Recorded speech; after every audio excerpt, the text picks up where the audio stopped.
ہے جو جنگل جتنا پرانا ہو وہ اتنا ہی عقلمند ہوتا ہے۔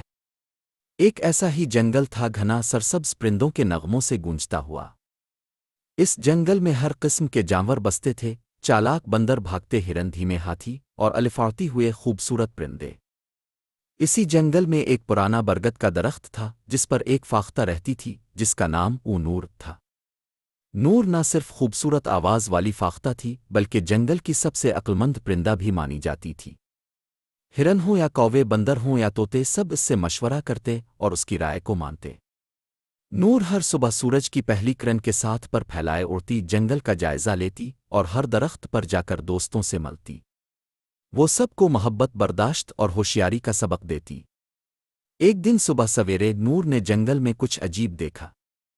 ایک اجنبی آدمی ہاتھ میں جال اور تھیلا لیے آہستہ آہستہ جنگل میں داخل ہو رہا تھا۔ وہ لمبے قد کا بدنما لباس پہنے اور آنکھوں میں چالاکی لیے ہوئے تھا۔ نور فوراً سمجھ گئی کہ یہ کوئی شکاری ہے۔ شکاری نے ایک درخت کے نیچے بیٹھ کر جال بچھایا اور اس پر چاول، گیہوں، مکئی اور باجرا ڈال دیا۔ جلد ہی دانے کی خوشبو جنگل میں پھیل گئی اور پرندے الفاڑ کر وہاں آنے لگے۔ نور فوراً اونچی شاخ پر بیٹھ گئی اور زور سے بولی، خبردار! یہ دانہ فریب ہے، یہ محبت نہیں بلکہ لالچ کا جال ہے۔ کچھ پرندے راگ گئے لیکن کچھ بھوکے اور نادان نیچے اتر آئے۔ جیسے ہی انہوں نے دانے پر چونچ ماری جال کھچ گیا اور وہ پھنس گئے۔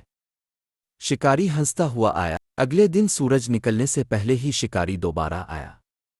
اس بار اس نے پچھلے دن سے بھی زیادہ چالاکی سے جال بچھایا۔ اس نے جال کو پتوں، گھاس اور مٹی سے چھپا دیا اور دانہ مزید خوشبودار اور چمکدار بنایا۔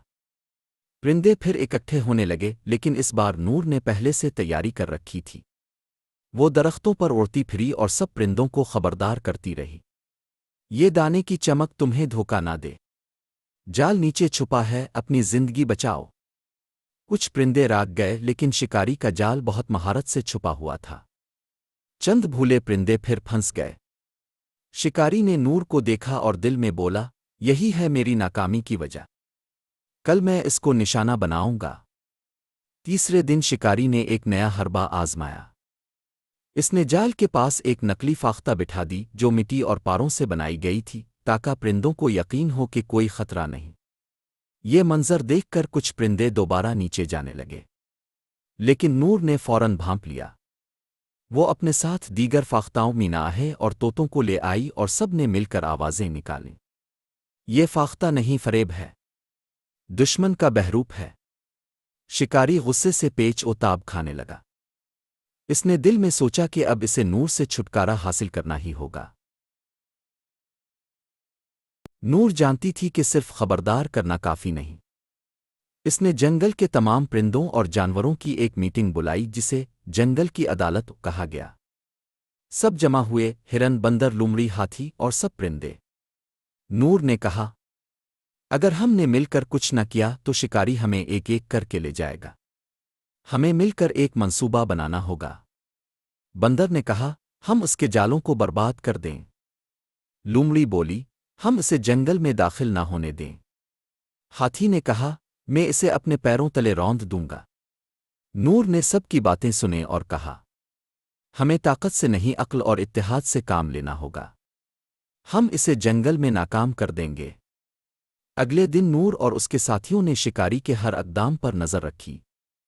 جیسے ہی شکاری جال بچھانے لگا، کوئی شور مچانے لگے، بندروں نے پتھر پھینکنا شروع کیے اور فاختائیں اس کے ارد گرد اڑنے لگیں۔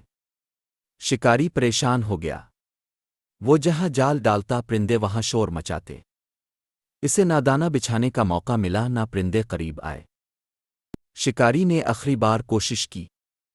اس نے جنگل کے اندرونی حصے میں جا کر جال بچھایا لیکن نور نے اس کا تعاقب کیا۔ وہ دوسرے جانوروں کو ساتھ لے کر پہنچی، بندر، کوے، لومڑی اور ہرن۔ انہوں نے جال پر چھلانگیں ماری، دانے کو پھیلا دیا اور جال کو برباد کر دیا۔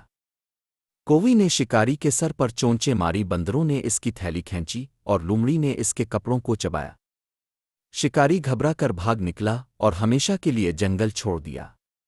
نور نے سب کو اکٹھا کیا اور کہا، ہم نے عقل اور اتحاد سے شکاری کو بھگا دیا۔ یہ ہماری جیت ہے کیونکہ ہم نے لالچ کے جال کو پہچانا اور اس کے خلاف متحد ہو کر کھڑے ہوئے۔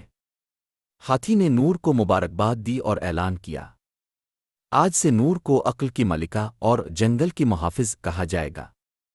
جنگل خوشی سے جھوم اٹھا، پرندے گانے لگے اور جانوروں نے جشن منایا۔